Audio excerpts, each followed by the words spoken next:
प्रधानमंत्री नरेंद्र मोदी यहां पर जब पहुंचते हैं और उसके बाद गुजरात में उनका ये दूसरा दिन है, तो ये खबर अपने आप में अहमियत रखती है। खबर अहमियत इस लिहाज से भी रखती है क्योंकि गुजरात में विधानसभा के चुनाव होने हैं। प्रधानमंत्री का ये गृह राज्य है और ये वो राज्य है जहां पर पिछले कई सालों से, या कहें कि पिछले 2.5 दशक से भारतीय जनता पार्टी की सरकार जो है वो यहां पर लगातार बरकरार है।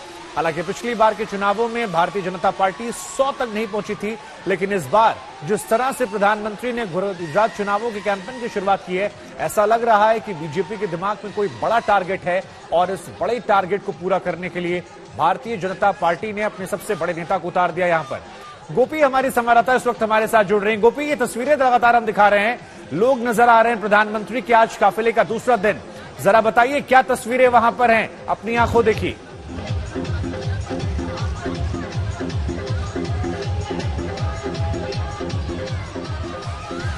हेलो जी गोपी, अगर आप तक मेरी आवाज पहुंच रही तो जरा बताइए, प्रधानमंत्री का जब ये कारवां निकल रहा है तो क्या माहौल वहां पर है, क्या तस्वीरें निकल कर आ रही हैं? बिल्कुल प्रधानमंत्री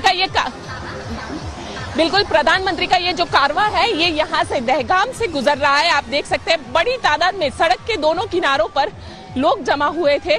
प्रधानमंत्री का ये जो कारवां है वो अब सीधा रक्षा शक्ति यूनिवर्सिटी की ओर आगे बढ़ रहा है।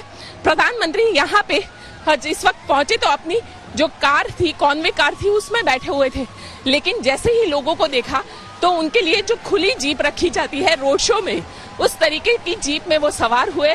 लोगों के बीच से लोगों का अभिवादन करते हुए, हाथ हिलाते हुए प्रधानमंत्री यहाँ दहगाम से रक्षा शक्ति यूनिवर्सिटी की ओर आगे बढ़ गए।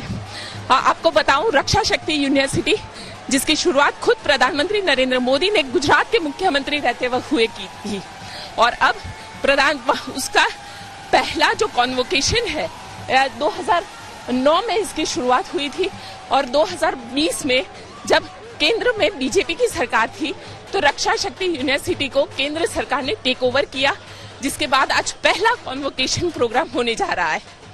जी, और गोपी जरा ये भी बताइए कि प्रधानमंत्री का 2 दिन का यहां दौरा 4 राज्यों के चुनाव के नतीजों के ठीक बाद, पिछली बार हमने देखा था कि 100 नहीं पहुंच पाई थी बीजेपी, 2.5 दशक से ऊपर सरकार है। क्या इस बार लग रहा है कि बीजेपी कोई बड़ा दिमाग में टारगेट रखकर चल रही है और जिसकी शुरुआत प्रधानमंत्री ने कर दी है? बिल्कुल, देखिए उसकी शुरुआत कल से ही प्रधानमंत्री ने कर दी है, क्योंकि कहीं ना कहीं जिस तरीके से 150 प्लस का टारगेट बीजेपी लेकर चल रही है, और उसमें भी जब बीजेपी 2017 में 99 सीट पर ही आके सिमट गई थी, तो प्रधानमंत्री ने इसकी शुरुआत कर दी है। 8 महीने बाद गुजरात में चुनाव होने हैं, कहीं ना कहीं 4 राज्यों में जो जीत हासिल हुई है उसी जीत को का जो फायदा है वो गुजरात में लेना चाहते हैं, और यही वजह है और यही माना जा रहा है कि प्रधानमंत्री का ये जो रोड शो था, ये जो गुजरात के कार्यकर्ता है उनका मोरल बूस्टर करने के लिए ये काफी महत्वपूर्ण था।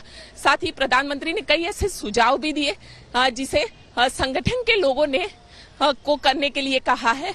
अब देखना दिलचस्प होगा कि संगठन किस तरीके से आगे इस पे काम करता है। जी, 27 साल से बीजेपी की सरकार गोपी यहां पर लगातार मौजूद है। हम पढ़ रहे थे कहीं पर कि 2 साल बाद प्रधानमंत्री यहां पहुंच रहे हैं, 2 दिन का उनका ये दौरा है, तो 2 साल बाद प्रधानमंत्री का आना, यहां पर लाखों लोगों से संवाद करना, इसका इम्पैक्ट क्या देख रही हैं आप जब आप वहां मौजूद हैं, उन तस्वीरों को अपनी आंखों से देख रही हैं? बिल्कुल, देखिए इसका जो इम्पैक्ट है ये बहुत बड़ा होगा, क्योंकि गुजरात में आज भी लोग प्रधानमंत्री को अपने नरेंद्र भाई के तौर पर जानते हैं।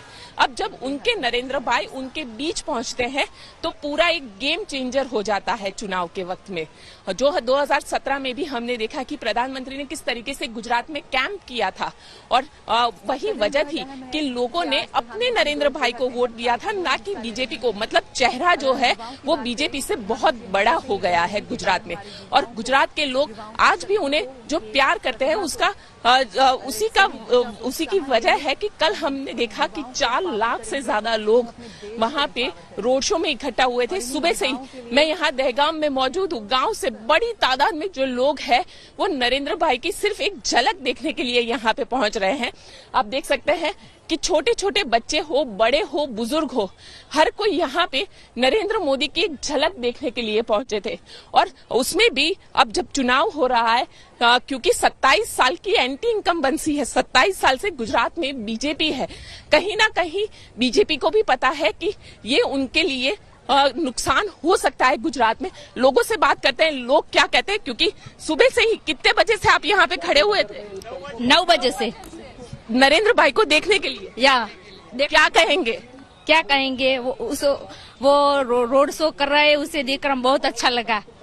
बहुत साल बाद यहाँ पे आए? हाँ, बहुत साल बाद आए, बहुत अच्छा लगा हो।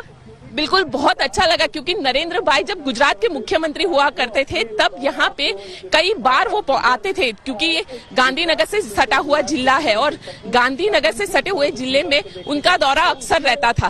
तो वैसे में इस बार अब 27 साल की एंटी इनकम्बेंसी के बाद गुजरात में चुनाव हो रहे हैं, तो उन्हें भी पता है कि क्या चीजें करनी चाहिए और क्या चीजें नहीं करनी चाहिए और कार्यकर्ताओं का मोरल किस तरीके से बूस्ट करना चाहिए। बिल्कुल, ये तस्वीरें लगातार हम दिखा रहे हैं, बड़ी संख्या में लोग यहाँ पर है। लेकिन एक बार जरा कार्यक्रम बता दीजिए गोपी, क्योंकि कहा जा रहा है दहगाम स्थित रक्षा शक्ति यूनिवर्सिटी के स्नातक कार्यक्रम में जाएंगे पीएम, फिर शाम को शायद खेल महाकुंभ की शुरुआत है। तो ये तस्वीरें दर्शकों को हम दिखा रहे हैं, लेकिन जरा कार्यक्रम बता दीजिए, क्या कार्यक्रम कैसे कैसे बढ़ने वाले हैं और इन कार्यक्रम की अहमियत कितनी ज्यादा हो जाती है?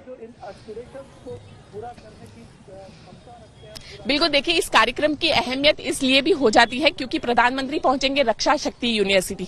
रक्षा शक्ति यूनिवर्सिटी वैसे तो इसकी शुरुआत 2009 में गुजरात गवर्नमेंट के जरिए की गई थी, जब तत्कालीन मुख्यमंत्री नरेंद्र मोदी थे। और 2020 में, क्योंकि ये गवर्नमेंट ऑफ गुजरात का प्रोजेक्ट था, यूनिवर्सिटी जिसे बनाया, आर्टिफिशियल इंटेलिजेंस पे यहाँ पे पढ़ाई होती है, साइबर पे यहाँ पे पढ़ाई होती है, तो ये सारी जो मेन है नेशनल सिक्योरिटी सब्जेक्ट पर यहाँ पे पढ़ाई होती है रक्षा शक्ति यूनिवर्सिटी में। इसकी शुरुआत 2009 में उस वक्त के मुख्यमंत्री नरेंद्र मोदी के जरिए की गई थी। 2020 में जब मोदी गवर्नमेंट केंद्र में थे, तब इस पूरी यूनिवर्सिटी को केंद्र सरकार के जरिए टेक ओवर किया गया, होम मिनिस्ट्री के जरिए टेक ओवर किया गया।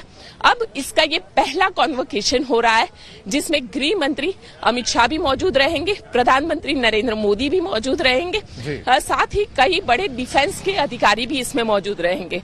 तो यहाँ पे 1 बजे तक का ये पूरा कार्यक्रम है।